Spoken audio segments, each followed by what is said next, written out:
Welcome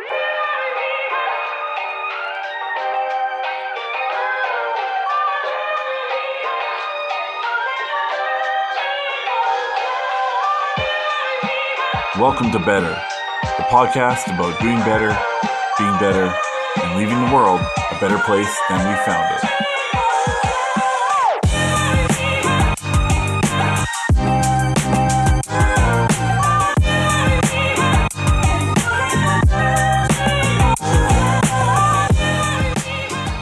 Man, sometimes I just jam out to that song.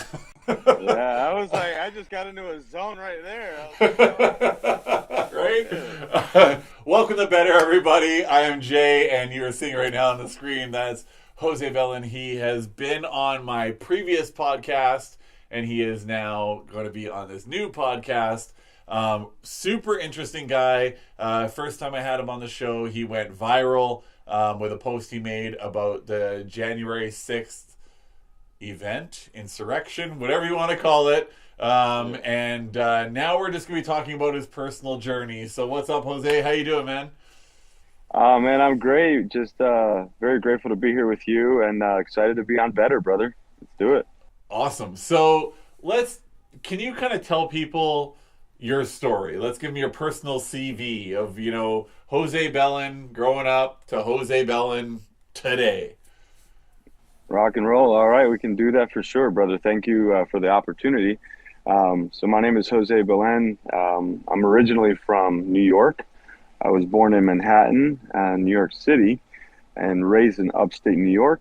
However, I'm 100% Puerto Rican, so my family's back home on the island. We're from Yauco, Puerto Rico, and I was, blessed to, grow up in both places.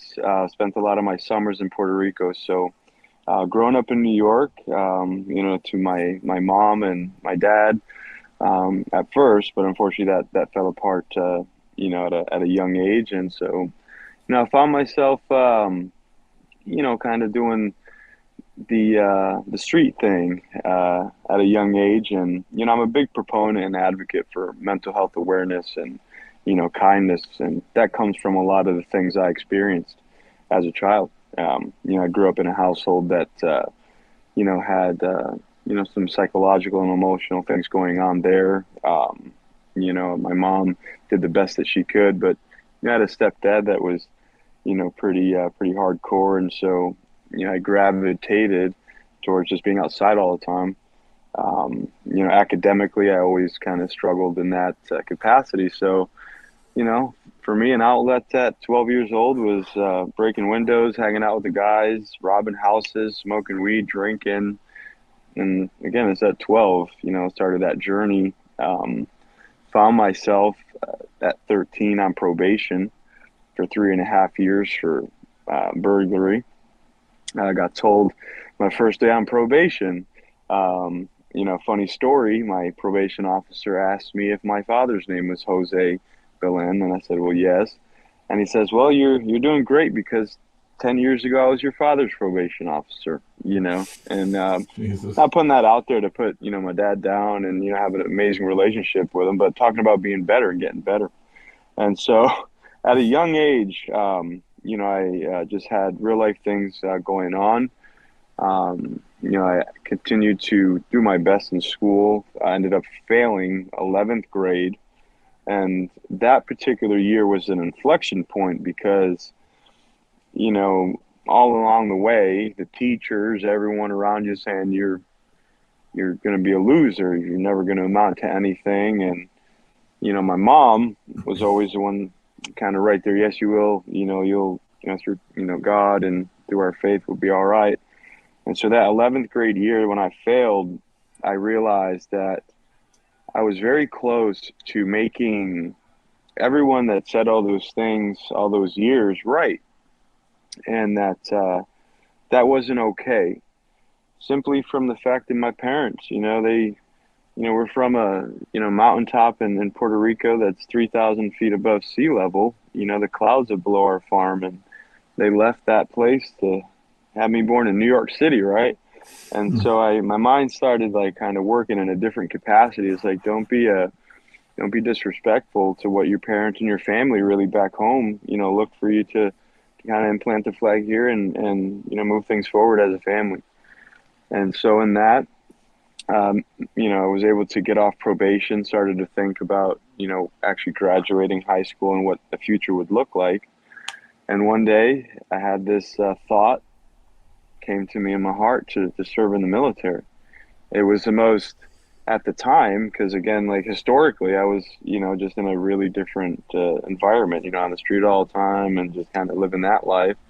That the military was kind of like the last thing. And the first charge I got was the only charge I got. That was the one thing too, that in that 3.5 year period of time of being on probation, I really used that as another kind of template to restructure. But you're a kid, man. You're 12, 13, 14 years old. But in New York, you're grown by 12, 13, 14 in some cases. And so in that decision to join, what I did, my second 11th grade year, I confided in into a track and field coach. I said, look, I want to join track and field because I want to join the military, but it's a big secret. My mom don't know, nobody knows, but I would love to train with you. And coach, shout out to Coach Cudmore.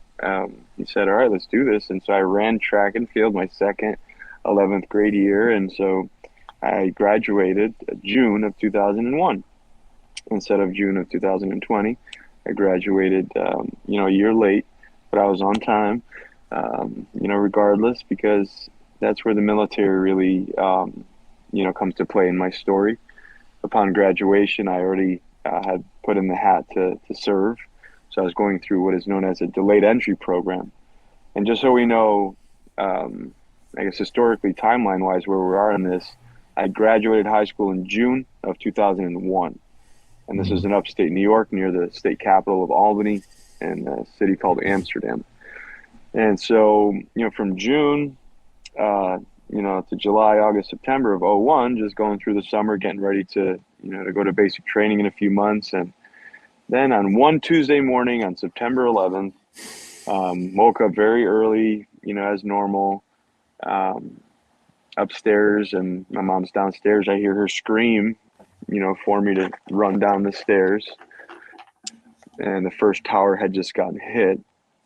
And, for us as a family, again, that's where I was born. The towers, meant a lot to us. I had just been in the city a few weeks before that and always made it a point to, to go visit them before, went back upstate. And so holding my mom, first tower hit, and she's crying, praying. And I'm like, Mom, that's, an accident, and God, this is horrible. And all of a sudden you just see the second plane come, and I watched it hit live on television, holding my mom. And like, it was crazy because at that time I'm still not a soldier, I'm still not even in basic training, but I'm like thinking like, this is, like my country, like what is happening in real time.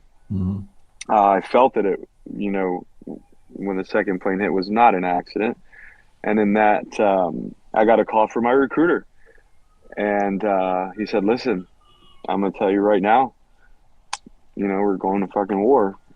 We're attacked. And so I enlisted in the U.S. Army in January officially of 2002 until January of 2005. So I did 3 years of active duty service in the United States Army right after high school. I'm a field artillery combat veteran. So field artillery is cannon warfare. So as soon as I got to basic training, our drill sergeants were some of the just rawest and the best, and they did not mince words. And the second we got there, because we were that generation that was responding to this, Yeah, of course, many of us were like, we're like, let's do this, like there was just whatever's going to be is going to be. So there was just an inherent, call to duty for me, right? That was something that was personal, put on my heart by no other influence, no one else involved in that. But then there's also, that accountability to our Constitution, right? When you enlist and you say the oath of enlistment, and you realize what the embodiment of a soldier is, what that responsibility, like you are a soldier in the United States Army, you know what I'm saying? And with that, that's a tall order because there's just distinction. And all those things. So as soon as graduation happened, I was blessed to be assigned to a unit in Germany, Gießen, Germany. So I ended up getting to Germany in June of 2002. I was assigned to the 1st Armored Division, Old Ironsides, which is, the most storied armored division in the United States Army. And within that, I was assigned to the 2nd Battalion, 3rd Field Artillery Regiment, which are the gunners. Getting to Germany was amazing, 19 years old, ready to take on what's before you. I was blessed to be introduced to an amazing group of brothers, and my best friend, who became my roommate. His name is Stuart Moore. He's from Livingston, Texas, and I bring up Stuart because, again, in the story of where things are today, he plays a very large part in that. And there's no real way to be able to express what that camaraderie is for us. Within that military brotherhood, sisterhood, other than saying the love that we have for one another supersedes any word. It is just an inherent sense of duty that you will lay you will lay down your own life to ensure that your own goes home to their family before you.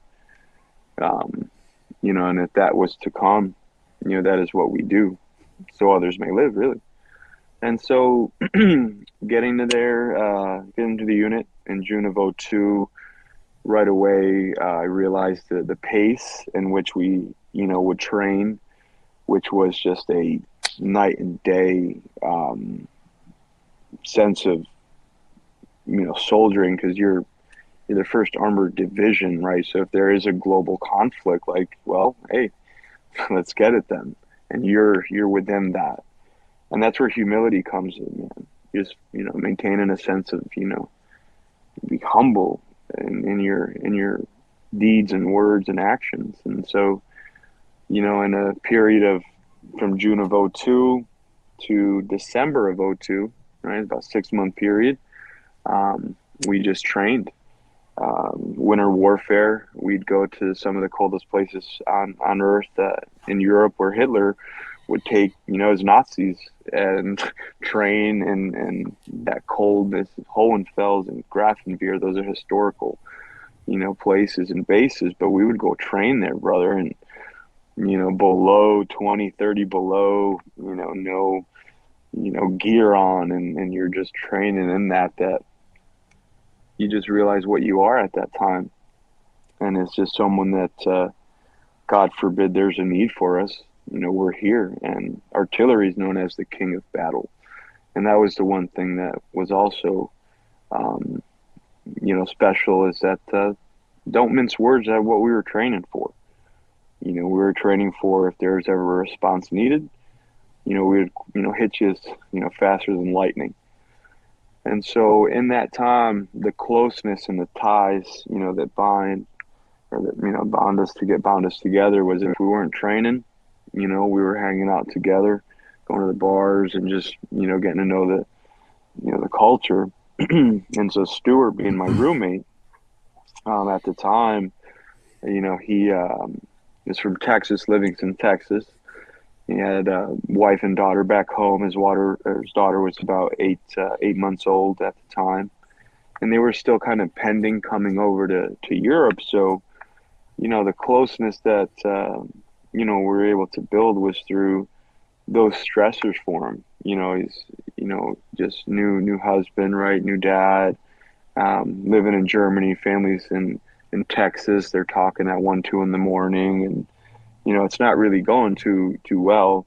But I was always just like, listen, man, when they get over here, it's gonna be all right, brother. And we just developed a bond that once his family came, I met his daughter, held her in my arms, and met his wife.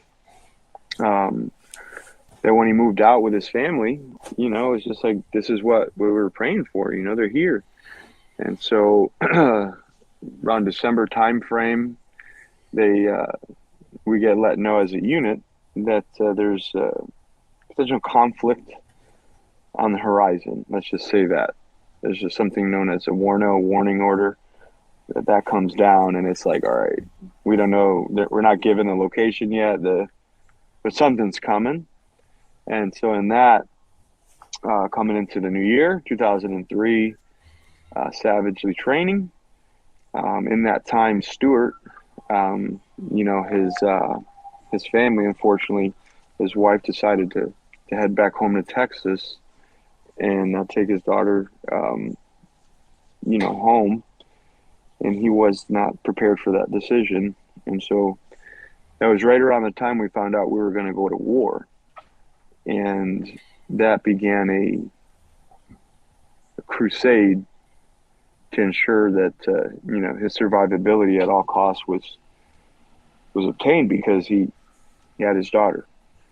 And so when we did deploy, you know, I told him, I said, listen, man, there's no way it's going to happen, because I won't let it. You know, I'll die 10 times over for you, man. You're going home to her and your family. And I met his parents, and, you know, they came up, you know, and told me, you know, take care of Stuart. You know, because I'm a big old Puerto Rican, 6 foot, you know, 210 pounds, and he's, you know, 5'5" of, you know, Texas toast steel, you know what I'm saying? But, you know, he's a warrior by, you know, by definition, but just the dichotomy of the relationship was just so awesome. That when we deployed, not only with him, but with all of us, you know, they tell you where you're going. You know, we were chosen to go into Baghdad, and this was invasion time, you know, 2003, going into Iraq. They tell us, you know, we're going to be looking for Saddam in that. And instead of artillery, we're now going to go on a crash course to be infantrymen. So now we're training with Green Berets. We're doing this in a very short window of time. But by the time it was go time in the war zone, you know, we were just ready and dedicated, you know, on mission. They gave us a deck of cards, remember these faces. You know, we pushed in from southern Kuwait, and, you know, would establish a presence in Baghdad, because our mission was to secure Baghdad and provide, you know, safety and security for a year, or until the mission complete, which, if you know Army talk, that meant we're going to be there for more than a year. And so, you know, immediately into Iraq, you know, saw contact and went through that. And we can get into the meat and potatoes of the deployment, you know, after. But in my story, you know, I served in Operation Iraqi Freedom 1 and 2. My unit was there for 14 consecutive months. So that was from 2003 to 2004. I was honorably discharged in 2005. Once I came home with my life, I began a journey of, you know, suffering that leads over 8,000 veterans a year to commit suicide. Because the warrior may survive the war, but the war never leaves the warrior. It's everlasting in the mind. You can't unsee what you've seen.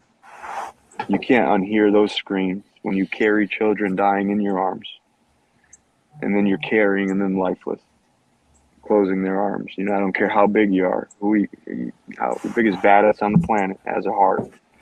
You know, and even in warfare, while we don't have time in those moments to let it hit us, we see it. And Stuart was killed December 22nd, 2003.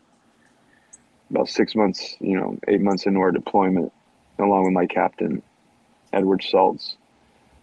And, you know, we lost a number of guys on that deployment. And so Iraq and that period of time, you know, really led to coming home and not knowing what to do, because, you know, you were given the opportunity to stay in forever and do your dream, right? You know, I was offered an opportunity to, you know, go special forces and go on that career path and just be an operator, because that's what we did. You know, we were, you know, doing some pretty awesome work out there, and I was blessed to be offered that opportunity out there. But when you turn 21 and 22 in a war zone consecutively, you give it all, and you're still here, and they come, and say, hey, let's keep it going forever. I'm not a betting man, but I said, Lord, if I really think about this, I made it through all this stuff, these birthdays, this whole thing. If you let me live through this, instead of staying and coming back, I'll stay and get out and call it even. I gave everything in those 3 years, and I'll just do good in this world, and I'll professionally work until my hands bleed and can't no more. And so, I survived the deployment, but that journey is one that I'm still on today, because the hero's journey home never stops. We're never really home, because part of us dies out there in the war zone. So in 05, came home. That year was more or less like a blur. It was like came home in January 05. So it was like a 6 to 8 month window of time where my best friends I grew up with, would come over, let's play baseball. I had a group of guys who were like the kids from the Sandlot. Played baseball forever, and I was the one that went to the war. And they'd come, and my mom's like, no, he doesn't want to see anybody. Because all I wanted to do would just be the fuck alone. It's like, how do you take a lion out of the jungle, right? When you're built for warfare, how do you come back and just hang out? They tell you you're messed up. You're never going to be the same. These are the pills you have to take forever. You're going to be disturbed, and then you're drinking already. And you're thinking, okay, well, take these pills, and then, you're isolating for months and getting further depressed. And so, like, the first few years was just a period of confusion, because no one wants to accept that they have trauma. I'm fine. There's nothing wrong with me. And so those first few years accepting that was nearly impossible. Found myself, wanting to commit suicide and just pissed all the time. You're artillery, right? You try to find peace in different places, and you can't. One thing I could do was work, though. At the time, I was able to just dig into that. I was given a job by Walmart where I worked almost 40 hours between 3 days, labor job for them. Friday, Saturday, and Sunday as an order filler in their, warehouse. And that did it for a while. I always wanted to be able to take care of the family, my mom, and kind of give back. And so, an opportunity came up to relocate to Florida in 07. So I moved to Florida, Orlando, in 2007, and been here ever since. Spent 10 years in corporate America. I worked for AIG, American International Group, as a property and casualty insurance agent. Became a top producer within the 1% in the United States. Making six figures, taking care of mom, taking care of, the family, got the house, married, kids, earned it all. But even through all that, I still found myself facing my pistol damn near every night. No one having any idea how the happy, smiling guy at the office, that's doing so much for the family and doing everything he can, was dead inside. And so in that 10-year window from 2007 to 17, I did my best to contain it all. I never allowed that I suppressed it all, right? So, work allowed me to just kind of keep producing. I got the sense to keep going, if that makes sense, because I was able to finally take care of mom. Because I was finally able to send money to Puerto Rico if the family needed it. I was a mentor at work. Instead of being the top guy and just that guy, it was like, no, I'm Jose. So I found just a continual love to help others, rise. but all that came to a head. I almost committed suicide and left my wife a widow, and my two kids, without their daddy. Um, I give credit to God, but I give credit, to my family, my friends, because I was suffering in silence. Something that I came to realize is not uncommon for everyday people. Um, I It's a big common thing for men. yeah, because it's just that culture, but all that's bullshit. If Yeah. you gotta cry, cry, brother. It's okay, right? It's like those are unwritten rules that become we empower them. The second we don't give them dominion over us, then we can allow ourselves to feel and heal. Yeah. Journey is a raw and rough one, man. Yeah, it's a common theme. It's definitely something I've gone through in life too, where there was this old mentality of suffer in silence, just be a man. Just be a man was the common phrase that a lot of people used over the years that I heard, and Yep. and and I had a lot of I was bullied a lot as a kid, and then went through some a whole bunch of shit, and then end up. I remember when I was paralyzed. I got Mm. paralyzed in 2016. I broke my back, and I remember thinking to myself, I didn't tell anybody because I was in Florida at the time, ironically, and everybody back home had no idea. And when I would FaceTime with people, I managed to be able to get a selfie stick, and I made it look like I was just kind of like chilling in bed, and I didn't Yeah. tell anybody for about 8 weeks that I was broken, like completely broken. And I remember thinking in my head, I'm like, I can't do this. I can't Mm. tell anybody because everyone's going to see me as weak, Yeah. Yeah. right? Yeah, and I felt like obviously it's a lot smaller than what you went through with going to war and everything, but I think you're right. Everyday people, it's a very common thing. I'm not saying women don't have it too, but I'm saying Of course. speaking from the male perspective, I have a lot of friends who continually suffer in silence, and I had a friend in 2012. He basically he had a great life. He made a pivot that he thought would make him happy. It didn't. His wife Mm. left him with the kid. Ah. He lost his job. He went through all this stuff. He called me one night. I was in the middle of setting up for a show. I didn't have much time to talk. I called him back. He didn't answer. I got a call from his family that same day. He shot himself, Oh. and nobody saw it coming. And That's wow. everyone's like, "Well, he was so happy all the time," and I'm like, Right.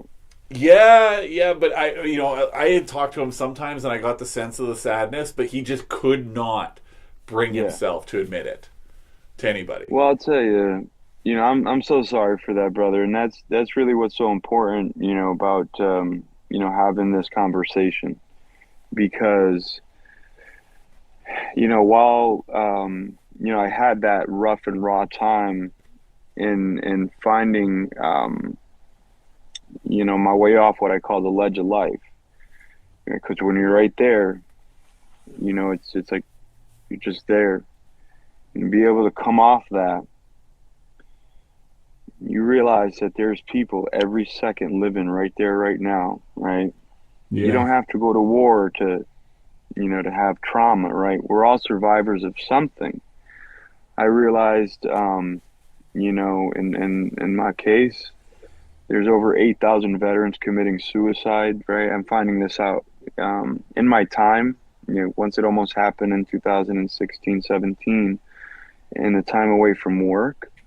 I did research, right? Like, how is this happening, right? Because I saw a lot of failures, systematic failures, that if there were these programs and these things in place, it could have impacted, right, and helped save me, right? But not only right. me, but all these other veterans. So when I realized, though, how socially acceptable and socially accepted the data was, that, oh yeah, 22 veterans a day kill themselves. Yeah, we know that. You think people like Yeah. talking about it like it's just like, oh, and it was just like Yeah. it hit me, and I resigned from my corporate job. Told my wife, I'm like, look, this has got to stop. I'll do what I can to raise awareness, to help give a voice to the voiceless. Any brother or sister, any human being that's hopeless right now, let's give them hope, empower them. But that journey, is so raw and real that when we lose someone to suicide or to an overdose, right, we have to understand that it's the end of that, particular human being's life, but it's the beginning of a hell for everyone that was not expecting it. Because when I went to the funeral of that brother that committed suicide, right, and I Mhm. saw that casket carried out with the American flag on it, that funeral home wasn't just filled with family, it was filled with childhood friends, Yeah. colleagues, so many. I mean, there was people it was standing room only. I was just, it broke me because I realized just in my own case, right? Like in my mind, right, when I wanted to do that, I'm thinking like I'm the worst thing going. I gotta go. That look at how much love that person had around him, how much support, and now what happens? Every Hmm. single one of those people now are broken and shattered. And especially within the household, a suicide happens here in the United States, the data shows there's a 50% increase in likelihood another suicide will precede that suicide, right? Because So when, the room's not filled with just people, but it's filled with like this sense of guilt, even if that's misplaced, right? Like I remember yeah, when my friend killed himself and I went to that funeral, I remember everybody in the room, all the conversations were, I wish I had done this differently. I wish I had acknowledged this. I wish I had seen this. I wish. And I'm yeah, thinking to myself, I'm like, I don't know that any of us in this room were the problem. I think the big problem is that it is socially unacceptable to be vulnerable these days. correct. It's seen as a Yes, weakness, and like when that's the status quo, you know, how is anybody supposed to help anybody? yeah, And it becomes this larger conversation which you're involved in. What I really want to talk to you about yeah. is so when you're when this happened, when this suicide happened. Sorry, did you do the research? Were you really involved in this veteran suicide rate before or after your friend? It was after your friend's death, right? So the involvement, so it first started with me almost taking my life, right? Right, right, And yeah. then after, I got on that journey, right, the mission that I'm still on, and I started coming out into the community, meeting families, I would get phone calls, right, from families or, folks in the community. And one of them was, hey, a local family had this happen. They don't know anyone to turn to, but they heard about, what you're doing. Would you talk to them? Absolutely. I got the phone number of the mother. The suicide just happened, man. The brother shot himself in front of his sister, died in her arms in their damn living room. And this guy, I'm going to tell you right now, decorated. I mean, all just, you would have never in your lifetime imagined that this guy would have did that. So, his mom, I'm on the phone with her, it just happened. What do I do? I'm going through the grieving and the shock. And she's like, can you come to our house? His medals, we don't know what to do. Like, and I said, well, yes, ma'am. She gives me the address and says, can you come tomorrow?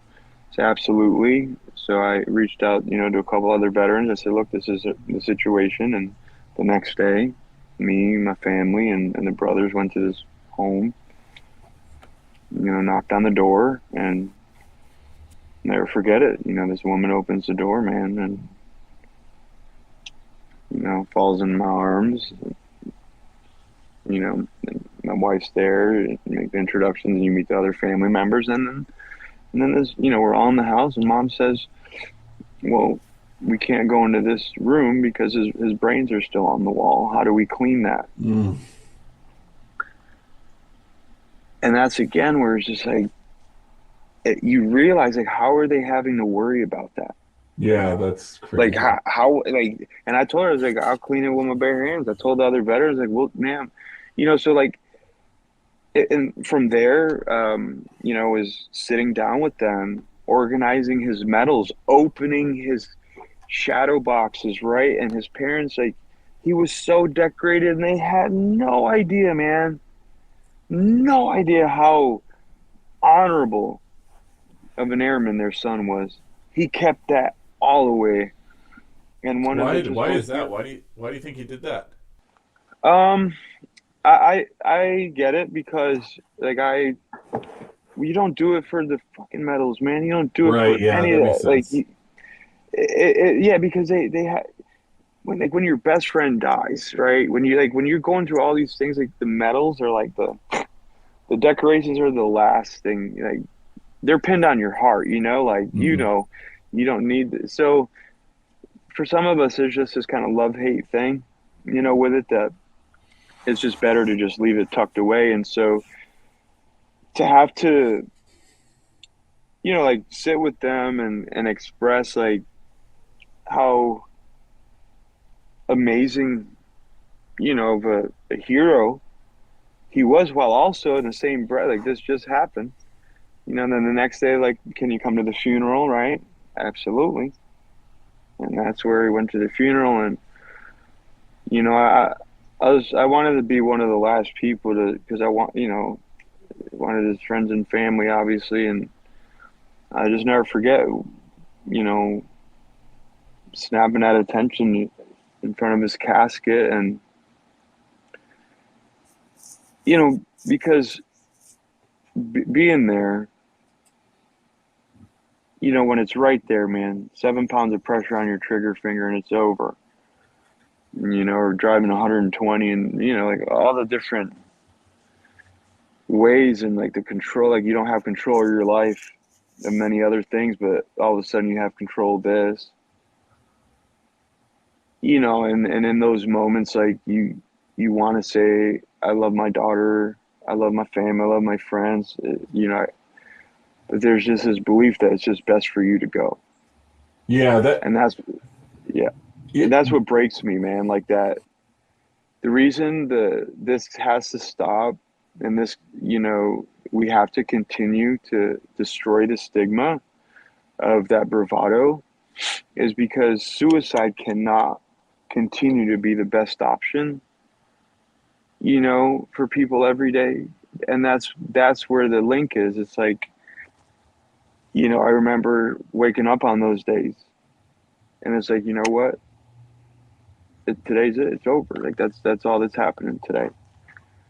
And people feel that, like, there's so much they can never imagine how much love is out there.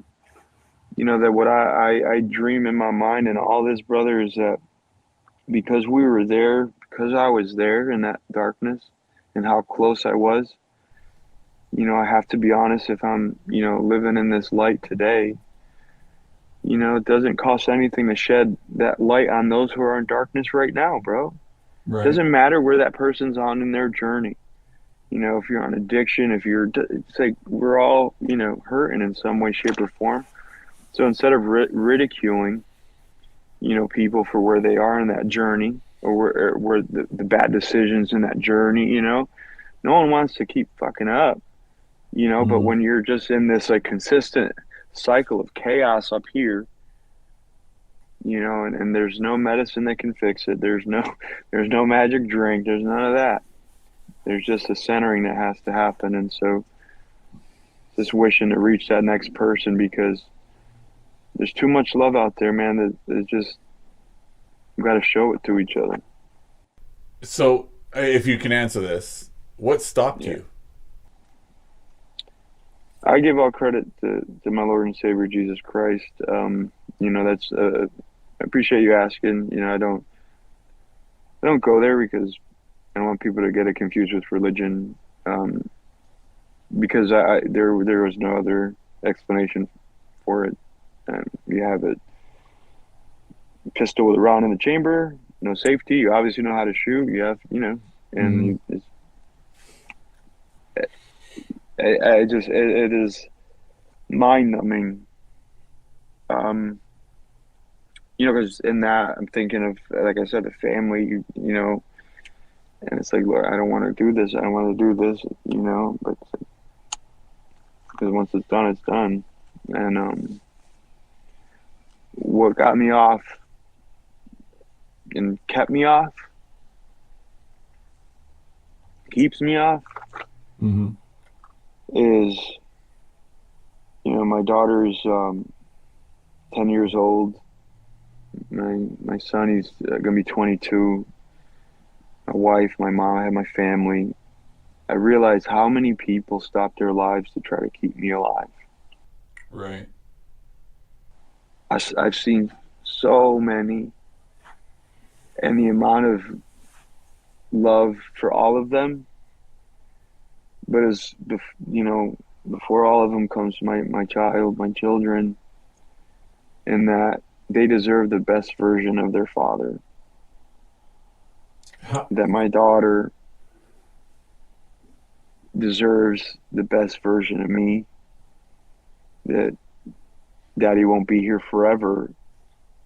And that, how dare I create moments for her. That'll be moments that when I'm long and gone will be moments that she'd rather forget. Right. That if I yeah, go ahead. Is that how you got there? It sounds to me like White knuckle, brother. Just, you got it. it was almost like it's okay. It sounds totally ironic to me, and I could be totally off base, and tell me if I am. It sounds to me like the sense of duty that the Army instilled in you was the sense of duty that saved your life, realizing you had a sense of duty to your child, and that was a piece of the puzzle that stopped you from pulling that trigger. Is that kind of accurate or no? It's twofold. Yes to that, but it's also realizing that we all have a mission here in life, right? Mm-hmm. And realizing that my mission isn't about, me. It's about taking all that I went through and realizing that now can be used as a way to take a potential tragedy and turn it into a triumph and reach Right. any other human being out there, that says, I can't no more, because I thought the same. And so I can't know that, right? I started Mm-hmm. creating art, 3 years ago now. I'm an artist now, right? I had my first residency as an artist at Art Basel in 2021. Now I'm hosting veteran art classes at, like there's just this call to serve. And that's really where the military service, comes in. There's a word known as selfless service. So I'm still serving, but my service is to my people and anybody out there that, is wanting to hang it up today and give up, because I know in my heart, just like when I was almost there, I didn't want to go those days, but I sure as hell was going, but I sure as hell. Oh, he froze up. Oh, we lost him. He'll come back into the feed. While Jose's gone, what a so this is some of his art, actually. Good call, Scott. So this is some of his art that he was just talking about, that he produces and works with veterans on. It's all these different types of American flags. Can you flip through a couple more and see if you can? Okay, so that's him with his wife, and so you can see all these people that have these flags.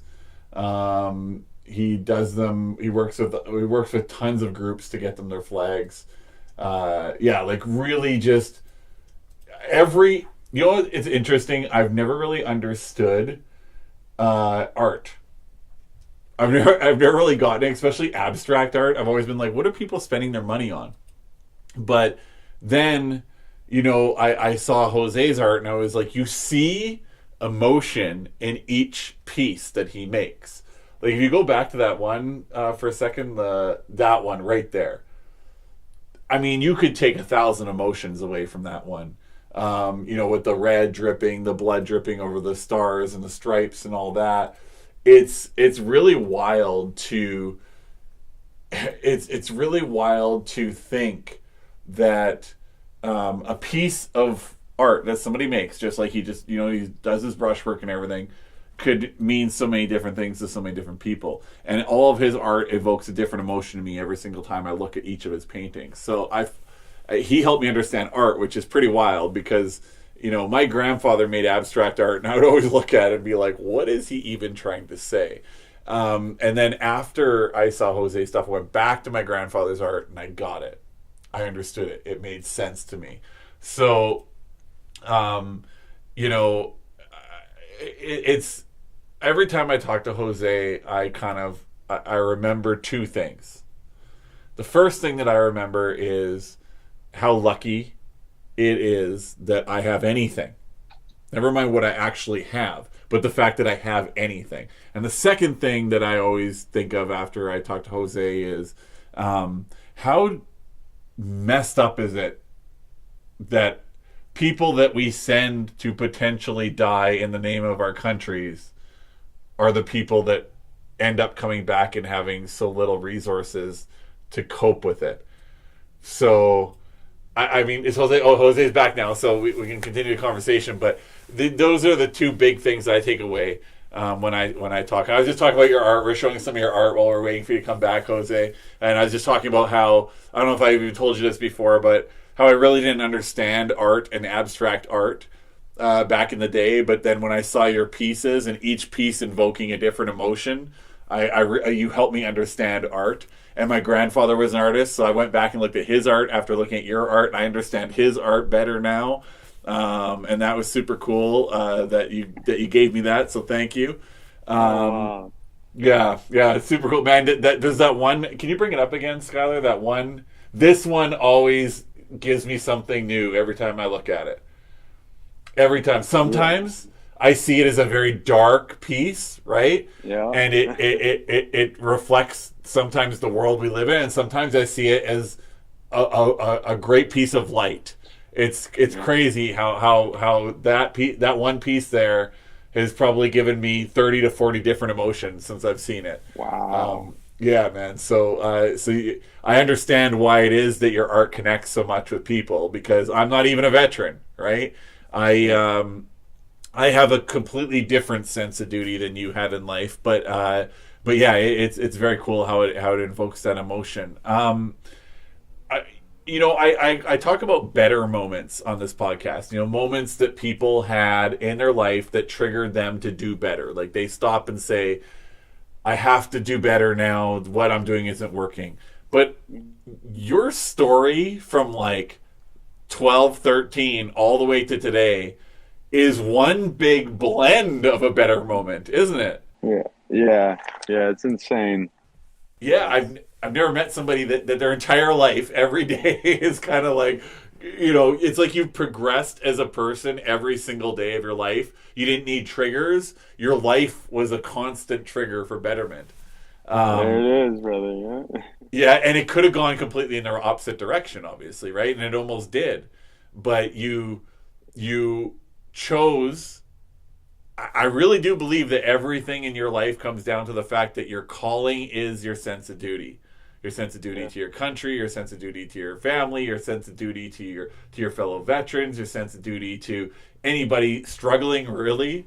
When you think about it, that's got to be. I can't. When I think of, like, do you cry a lot? Yeah. Yeah, I would All imagine. the time. All the time. Yeah, I would imagine. What And that's okay. is it therapeutic for you? What you're doing with the veterans and Thousand everything? percent. Yeah. Thousand. Yeah. Every day. Yesterday, I was blessed to do a Veterans Appreciation Day with Cookies, a medical marijuana dispensary here in the state of Florida. They're out of California, but we just did epic, epic Veterans Appreciation Day event there in the parking lot. We had barbers come out and do free haircuts, brother. I had a paint station there, painted with veterans and their families all day. We had nonprofit organizations to provide resources to veterans that needed them. I mean, there's an insatiable need right now for support, and it's possible. So yeah, serving the brothers and sisters and their families is just love, man. That's what it comes down to. Yeah. Love. Yeah, for sure. I've always said, so I support nurses a lot. I've done a lot of campaigns to try to help nurses wherever I can. Because a nurse helped me survive. So I guess very similar to your story, I have a story of, not really survive, but I'd be in a wheelchair today if it weren't for a nurse. That's awesome. Yeah, so I got this sense of duty to help nurses, and when I look at when we've had a success where, for example, we did something very small. The first thing we did was these nurses baskets. So on Nurses Day, nurses woke up, they'd open their door, and they had these giant baskets of like just stuff from the community, right? It was like $2,500 for the stuff. We did it for like 200 and something nurses that one Nurses Day. And then moving into helping them get a contract for because they were without a contract, they were being forced to work ungodly hours and all these things. Yeah. I always said I did that because I had admiration for nurses and how they found their calling, because you can't be a nurse just as a casual job. Like that's not no. Yeah. You're gonna leave, and that's the nurses that generally don't make it, right? Are the ones that didn't find the calling. Is your calling to be a soldier or a sense of duty to community, or is it both? It's a duality of it's both. My call to duty is to serve, those who, today are going through levels of hurt and pain and feel alone and isolated in that. Not because I have a title as therapist, doctor, or any of that. It's just for me, I have a love for humanity, man, that, was born in warfare in some of the darkest places that I saw so much hurt and horrible things, that I'd rather dedicate my life to planting seeds that could benefit for the greater good, man. So, the word community has a word that's often overlooked within it, and it's the word unity. So it's really, how do we amplify within community the word unity? And that's where, my guiding light and principles are, to do what I can to provide hope to the hopeless. And hope is an acronym for me, man. Happiness, opportunity, purpose, and empowerment. If you provide someone with happiness, that'll open some new opportunities. That'll give that person some purpose. And now they're empowered. And when we're empowered, especially for the greater good, for the better, and brother, we're unstoppable. But what happens? Oh. Go ahead. You know what I was going to say is crazy. So I worked on the 2007-2008 Obama for America campaign.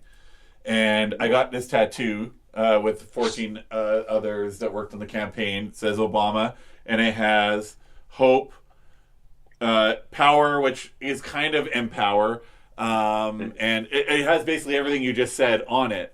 Because these are the 4 things that he told us in this private staff session when we were talking. He said those are the 4 things that'll get this country through its darkest days. So It's basically what you just said. So that's interesting. I didn't know that the first time we talked. Man, that's crazy. This podcast is not as long as the last one I did, because the last one it was like 3 hours. We should catch up again for sure. The last thing I want to talk to you about before we go, is there's a lot of people, like you said, not just veterans, but everyday people that are in that dark place right now, right? That are contemplating, I'm not worth it. It'd be better if I left. I'm sure you've had this conversation one-on-one with people. This is a chance to have that conversation with one to many. Yeah. What if anything, what would you say to them if you were in front of them right now and they were saying to you, the world would be a better place without me? That couldn't be further from the truth. Better days lie ahead. And if you feel that there's no one else that cares out there, just know that there's someone out here who not only cares, but who understands. 2 years ago, I gave up alcohol. Never thought it could be possible to give it up. I gave it up. 4 years ago, said to hell with those pills. And to this day, now I'm Jose, who I was born into this world to be. And you got to give yourself the time and the space to heal. But through that healing, you're also building that version of you that was always meant to be the best version of you. Because it's really never too late to be what you might have become. So don't ever think that for 1 second, that giving up is the best option today. Just know that there's people out here like myself that want to help, not judge, and make better days be the days of the future, because that's what we all deserve. Man, and if I was in that room with you, I would say all you need to do is just follow your example. You didn't do it, and you're making the world a better place. And yeah, I mean, you've got a beautiful family, you've got a purpose in life.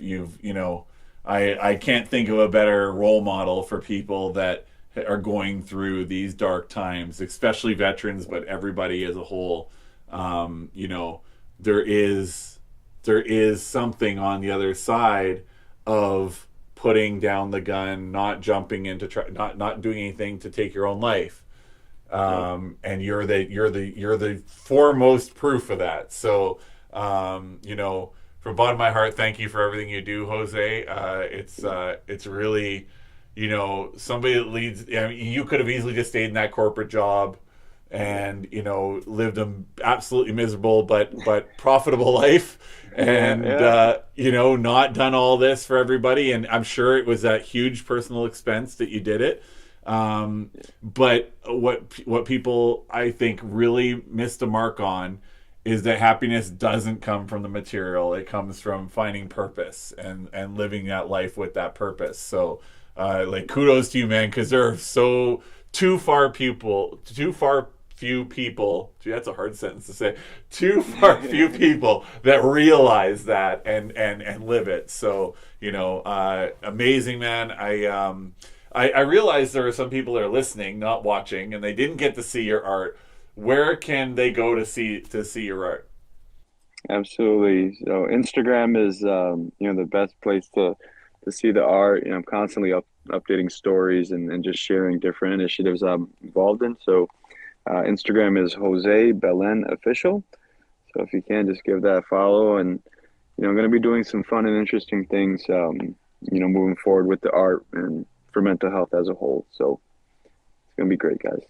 Okay, well, we'll follow along, man. Like I said, I'll have you back again because I feel like an hour is not enough time, but we've gotten the intro done now, so next one we can just dive right in the whole time, right? Let's go, bro. Yeah, man, let's do it. So thanks so much for coming on again and for joining me on this next positive step in my podcasting life. And I look forward to the next one. And I've been wanting to go to Puerto Rico for so long. By the way, I'm so envious of the way Puerto Ricans can roll their R's. I can't do it. I can't do it. Us Ukrainians, we don't roll our R's. But I would absolutely let me know next year whenever you're in Puerto Rico, because I want to get out to Puerto Rico. I'd love to meet you in person, and it'd be a cool spot to do it in for sure. Let's do it, my brother. Got some exciting things on the coffee side of things coming from Puerto Rico, so stay tuned, brother. Interesting. Awesome. All right, man. Well, take care of yourself. Take care of everybody around you. All right. I hope you and your family stay healthy and safe. And, man, I got to tell you, as the last thing, every time I look at your profile, your wife gets more beautiful every single day, man. It's crazy. You're a lucky man. Dude, I tell her that every day. I was like, man, I'm so lucky. You age backwards. All right, you know? Yeah, yeah, no doubt, Yeah. man, for sure. Well, stay happy, stay safe, and we'll talk to you again soon, all right? All right. Be blessed, my friend. Thank you for what you do. For Peace sure. out, homie. Anyway.